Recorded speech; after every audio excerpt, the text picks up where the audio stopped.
ಶಾಂತಿ. ದಿನಾಂಕ ಆಗಿದೆ 28/1/2026. ನೀವು ಮಕ್ಕಳನ್ನು ವಿಶ್ವದ ಮಾಲೀಕರನ್ನಾಗಿ ಮಾಡಲು ಅತಿ ಪ್ರಿಯ ಶಿವ ತಂದೆಯು ಬಂದಿದ್ದಾರೆ. ನೀವು ಅವರ ಶ್ರೀಮತದಂತೆ ನಡೆಯಿರಿ. ಪರಮಾತ್ಮನು ಅಖಂಡ ಜ್ಯೋತಿಯಾಗಿದ್ದಾರೆ ಮತ್ತು ಇನ್ನೊಂದು ಕಡೆ ಹೇಳುತ್ತಾರೆ ಅವರು ನಾಮರೂಪದಿಂದ ಭಿನ್ನವಾಗಿದ್ದಾರೆ ಎಂದು ಮನುಷ್ಯರು ಒಂದು ಇನ್ನೊಂದಕ್ಕಿಂತ ಭಿನ್ನವಾಗಿ ಹೇಳಿಬಿಡುತ್ತಾರೆ. ಮನುಷ್ಯರು ಪರಮಾತ್ಮನನ್ನು ಯಥಾರ್ಥ ರೂಪದಿಂದ ಅರಿತುಕೊಳ್ಳದಿರುವ ಕಾರಣವೇ ಪತಿತರಾಗುತ್ತಾ ಹೋಗುತ್ತಾರೆ. ಯಾವಾಗ ತಂದೆಯು ಬರುವರೋ ಆಗ ತಮ್ಮ ಸತ್ಯ ಪರಿಚಯವನ್ನು ಕೊಡುತ್ತಾರೆ. ನೀವು ಆತ್ಮರು ಪರಮಪಿತ ಪರಮಾತ್ಮನ ಮಕ್ಕಳಾಗಿದ್ದೀರಿ, ಅಲ್ಲಿನ ನಿವಾಸಿಗಳಾಗಿದ್ದೀರಿ. ಯಾವುದಕ್ಕೆ ನಿರ್ವಾಣಧಾಮ ಅಥವಾ ಶಾಂತಿಧಾಮವೆಂದು ಹೇಳುತ್ತಾರೆ. ಮೂಲತಃ ನೀವು ಅಲ್ಲಿನ ನಿವಾಸಿಗಳಾಗಿದ್ದೀರಿ. ಆತ್ಮವೇ ಆ ಆತ್ಮಿಕ ತಂದೆಯನ್ನು ನೆನಪು ಮಾಡುತ್ತದೆ. ಆಗ ಬುದ್ಧಿಯು ಅಲ್ಲಿಗೆ ಹೊರಟು ಹೋಗುತ್ತದೆ. ಇದನ್ನು ತಂದೆಯು ಕುಳಿತು ಮಕ್ಕಳಿಗೆ ತಿಳಿಸಿಕೊಡುತ್ತಾರೆ. ನೀವು ಬಹಳ ಸಾಹುಕಾರರಾಗಿದ್ದೀರಿ.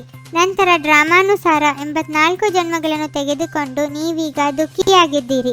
ಈಗ ಡ್ರಾಮಾನುಸಾರ ಹಳೆಯ ಪ್ರಪಂಚವು ಸಮಾಪ್ತಿಯಾಗಬೇಕಾಗಿದೆ.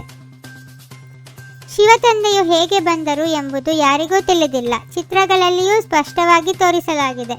ಶಿವತಂದೆಯು ಬ್ರಹ್ಮರವರ ಮೂಲಕ ಸ್ಥಾಪನೆ ಮಾಡಿಸುತ್ತಾರೆ. ಮನುಷ್ಯರಂತೂ ತ್ರಿಮೂರ್ತಿ ಬ್ರಹ್ಮನೆಂದು ಹೇಳಿಬಿಡುತ್ತಾರೆ. ಆದರೆ ಶ್ರೇಷ್ಠಾತಿ ಶ್ರೇಷ್ಠನು ಶಿವನಲ್ಲವೇ? ಬ್ರಹ್ಮನು ಸಾಕಾರಿ, ಇವರು ನಿರಾಕಾರಿಯಾಗಿದ್ದಾರೆ. ಸೃಷ್ಟಿಯು ಇಲ್ಲಿಯೇ ಇದೆ. ಈ ಸೃಷ್ಟಿಯದೇ ಚಕ್ರವಾಗಿದೆ, ಅದು ಸುತ್ತುತ್ತಿರುತ್ತದೆ. ನರಕವಾಸಿಗಳನ್ನು ಸ್ವರ್ಗವಾಸಿಗಳನ್ನಾಗಿ ಮಾಡಲು ತಂದೆಯು ಸಂಗಮದಲ್ಲಿ ಬರುತ್ತಾರೆ. ಇದಂತೂ ಸರ್ವಶಕ್ತಿವಂತ ತಂದೆಯ ಸರ್ಕಾರವಾಗಿದೆ. ಜೊತೆಯಲ್ಲಿ ಧರ್ಮರಾಜನೂ ಇದ್ದಾರೆ. ತಂದೆಯನ್ನು ಅರಿತುಕೊಳ್ಳದಿರುವ ಕಾರಣದಿಂದಲೇ ಪತಿತರಾಗಿ ಬಿಟ್ಟಿದ್ದಾರೆ. ತಮೋಪ್ರಧಾನರೂ ಆಗಲೇಬೇಕಾಗಿದೆ.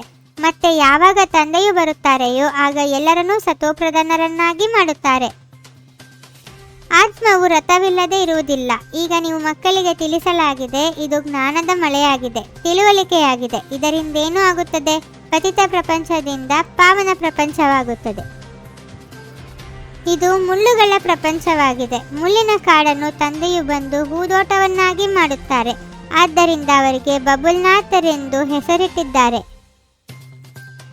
ಈ ತಂದೆಯು 21 ಜನ್ಮಗಳಿಗಾಗಿ ನಿಮ್ಮನ್ನು ಕೆಸರಿನಿಂದ ಹೊರತೆಗೆದು ಪಾವನರನ್ನಾಗಿ ಮಾಡುತ್ತಾರೆ. ಅವರು ನಿಮ್ಮನ್ನು ಪತಿತರನ್ನಾಗಿ ಮಾಡುತ್ತಾರೆ. ಆದ್ದರಿಂದ ಆತ್ಮವು ಪಾರಲೌಕಿಕ ತಂದೆಯನ್ನು ನೆನಪು ಮಾಡುತ್ತದೆ.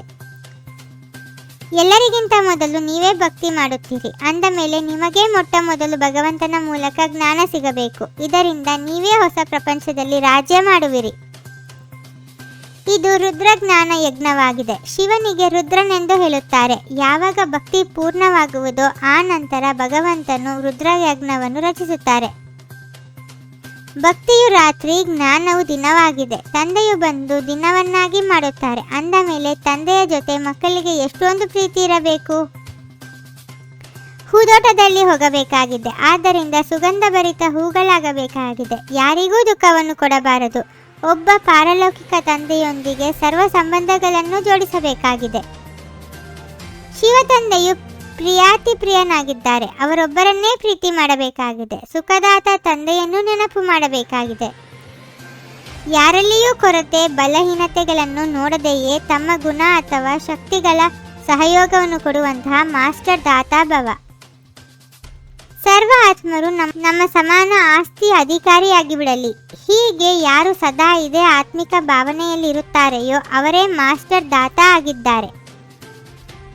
ಮನಸ ವಾಚ ಕರ್ಮನ ಸೇವೆಯನ್ನು ಮಾಡುವವರೇ ನಿರಂತರ ಸೇವಾದಾರಿ ಆಗಿದ್ದಾರೆ.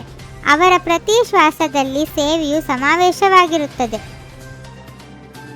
ಓಂ ಶಾಂತಿ. 21 ಜನ್ಮಗಳಿಗೆ 21 ಪರಮಾತ್ಮನ ಮಹಾವಾಕ್ಯಗಳನ್ನು ಆಲಿಸಿ ಹಾಗೂ ನಿಮ್ಮದೇ ಆದ ಈ ಚಾನೆಲ್ಗೆ ಲೈಕ್ ಮಾಡುವುದನ್ನು ಮರೆಯದಿರಿ.